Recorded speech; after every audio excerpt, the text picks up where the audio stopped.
Hey, what's going on? So let's talk about it, okay? Let's talk about how you pack for the farmers market. So this is my first year selling at the farmers market. It's also my first year managing a farmers market. And I've done a video or so about how my experience has been managing so far, but I'm going to talk more about that in another video. But for today, let's talk about how I packed and got ready, prepared for the farmers market um, as a vendor. Okay, so I so when I decide that I'm going to the farmers market, I have a list of things that I need to do and make sure that I need to take care of before we go. But I'm going to share with y'all about 10 to 12 things that you should just in general have with you, or some things that you may think about when you're preparing or packing for the farmers market, right? So the first thing is that you actually need your product, right? You can't leave your home or wherever without your product. So, and also the packaging for the product, extra packaging, your coolers, your ice, your water, whatever it is that you need to display, and your product as well. And we'll get into a little bit of that in a second. But everything you need to sell, you need to make sure that you pack. And you also should think about the second thing is your signage and your pricing. Okay, your labels, you need to make sure that all of your pricing is displayed very legibly clear, so that anyone walking up to your table can read it. Okay, and so that goes back to product as well. So if you have a goal of making $500 at the market, or $200 at the market, or $100 at the market, you should probably have about that much in product. So again, pricing your product and knowing how much you're going to charge can help you determine how much product that you need at the market. Displaying. I've talked a lot about displaying your table and displaying your product at the market, and how that is very, very, very important. Like, it's crucial, almost like if you don't have a great display, you are leaving money on the table. Okay, and I'm going to make another video talking specifically about how to display, and some tips that I've learned, things that I've learned as I am pursuing the farmers market this year for the first time. But display, so if you have specific things that you are using for your display, you want to make sure that you pack those up. So like crates, for instance, or tablecloths, and tablecloths without holes in them. Make sure your tablecloths are clean. Okay, and sometimes when you're setting up, your tablecloths can get dirty. If you have plant starts or live crops there, you just want to make sure that you clean the table off the dirt or whatever. Sometimes, like this past market, I don't know how many tomatoes I had packed, but some of them I squished somehow, and so I had to remove those, but juices were everywhere. So take some paper towel, right, to clean those messes up, and a trash bag, because sometimes at the market the trash can is not that accessible, or it may be far away or whatever. So you have everything in your space. So grab a trash bag or two, and some paper towel, and take that with you. Water or beverages of your choice to drink, and stay hydrated. The weather here in zone 7A in Kentucky is up and down all the time. It's starting to cool off and get more in the 80s, but there are weeks and weeks and weeks where we can go 90, 95, almost 100 degrees. We haven't necessarily hit that. The heat index might have been 100, but the air temperature, 95, 97, 98 degrees. And it can be hot, especially if you do not have a canopy to kind of shield you from the sun, which leads me into that as well. You need, if you're going to pack a canopy, pack your own tables, just make sure they're clean, make sure they work, they're sturdy. The tent canopy and the tents, make sure you have a weight on each of those legs, so it doesn't fly away in the wind, or it doesn't hurt someone when it's flying away, hurt you. Because sometimes the markets have they're outside most of the time, and then they're outside rain or shine. So you want to make sure that your tent or your canopy is weighted down, and so that you can have some shelter too from those elements. And of course your product, right? um, but make sure that if you're planning to eat at the market, like you're going to purchase from other vendors, so there may be food trucks or tents there or what have you, make sure you pack some extra cash for yourself to make those purchases until maybe you get real good at keeping notes and tallying. Because if you're taking money out of your sales till or your sales money bag, that might confuse you later about how much money you actually made and what your profit was, or if you are in the red. So just this is the tip. You might want to take some extra cash or use some other form of payment other than the money that you're making at the market, so that you can keep better track of that. Which also leads me to the point that as you are making sales, it's great to stash the money away in your pocket or in your till, whatever you're using to collect money. Maybe you have an apron on you, and you're putting money in your apron. That's all great. Sometimes people pay with cash and they don't want a receipt.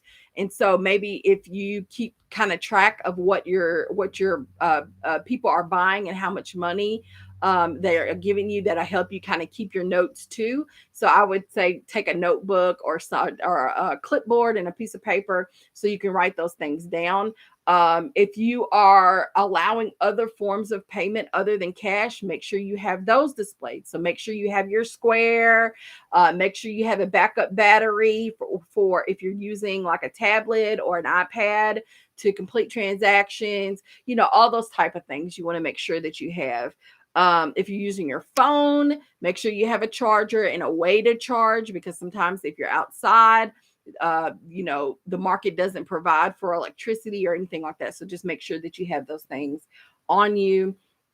A receipt book may be something that you want to keep. A lot of people don't use those often, but some folks may want to pay with and have a receipt of some sort. So you want to have a receipt book with you as well. One chair, bare minimum, right? Or one chair per person. And I actually don't recommend that you have more than 2 or 3 people at your table. It just becomes crowded. Everybody wants to come out and hang out outside because it's pretty and nice. But if you have a lot of people around that aren't doing any business, that can kind of, or engaging with the people in some way, form, or fashion, that can kind of distract people away, or they may not want to, because it just seems so crowded. And then the people that are in the background playing on their phones or talking to other people, that may also look like you're not paying attention, even though you may be, but the team of people or everybody around your booth isn't paying attention to you. So you might want to just go ahead and narrow it down to 2 or 3 people at your table.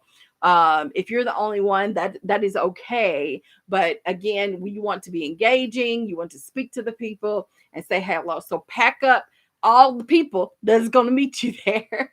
Okay. But make sure you have a conversation with them and they know what they're there for. Okay. So if they have to engage with clients, or potential clients, they should be ready to do that, right? Even if they don't know all the prices or know how you sell, they can at least speak and say, hi, how are you? We're selling all kinds of things, today. Take a gander. If that's all they say, right? That'd be cool too.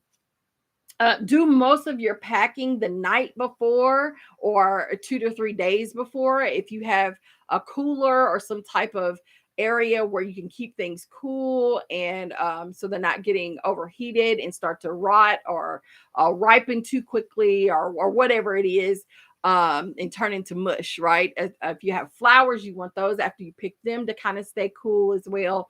And so make sure that if you don't have a walk-in cooler, like I do not have any cooling system other than in my house.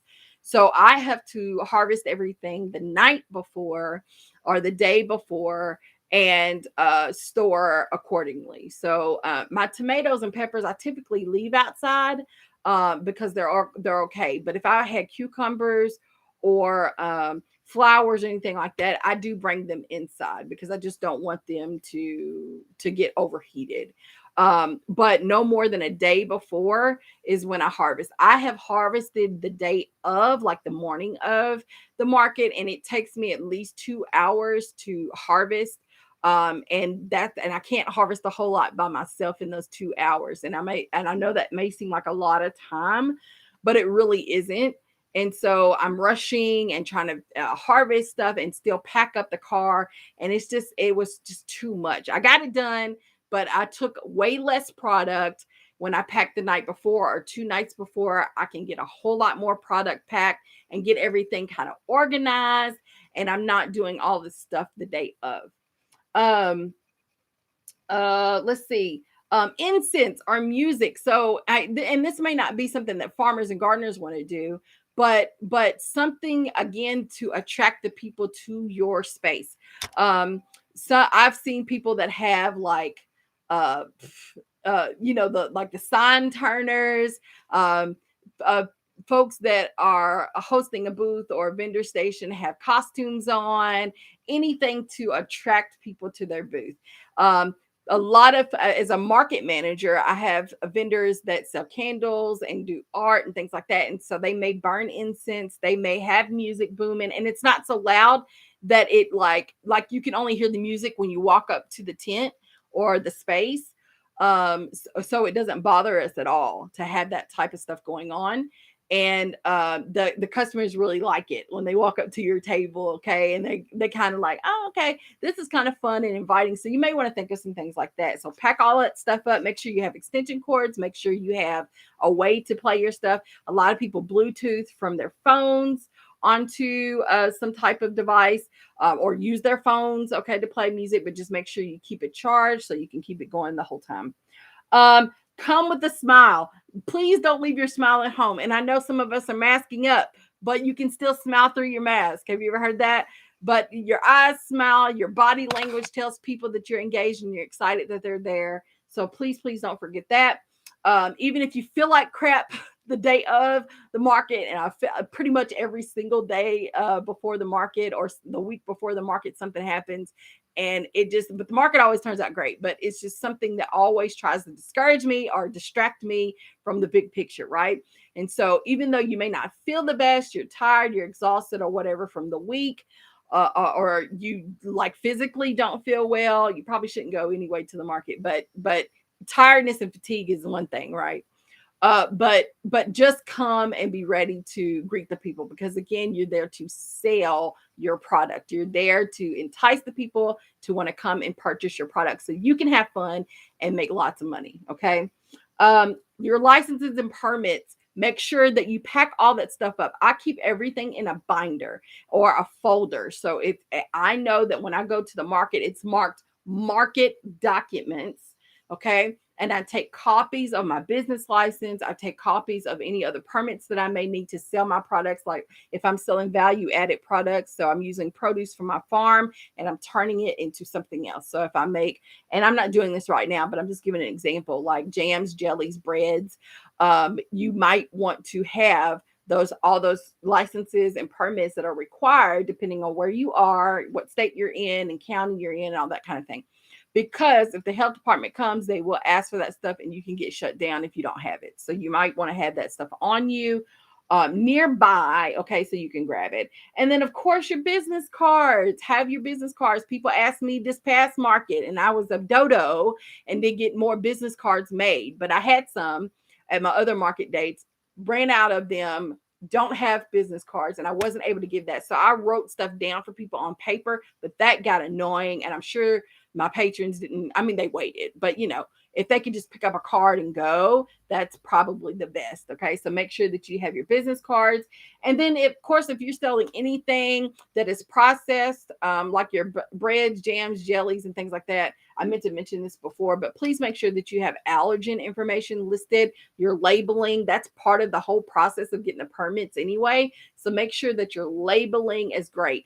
Your prices, if you have display signs of any sort, you need to make sure that your prices are displayed legibly. Okay, so pack up extra markers, pack up extra labels, in case tape, okay, sticky tack, whatever it is that you're using, extra tablecloths just in case you mess around and spill your coffee on the table, or you have a really bad leakage of product or whatever happens. Just make sure that you can have some extra things like that to keep your space clean. I always take paper towel, I always take sanitizer, and now in our day and time, I always take extra masks so I can make sure that our station is clean, our area is clean, and everybody's excited to come by and stop by. So those are my tips for how to pack for the farmers market. If you have any tips or any experiences, please comment below. I would be excited to hear those because, again, I'm still learning. But as a beginner farmers market vendor, these are kind of some of the things that I'm doing and that I've learned to do being a vendor at the farmers market. Thank you all so much for watching. Bye.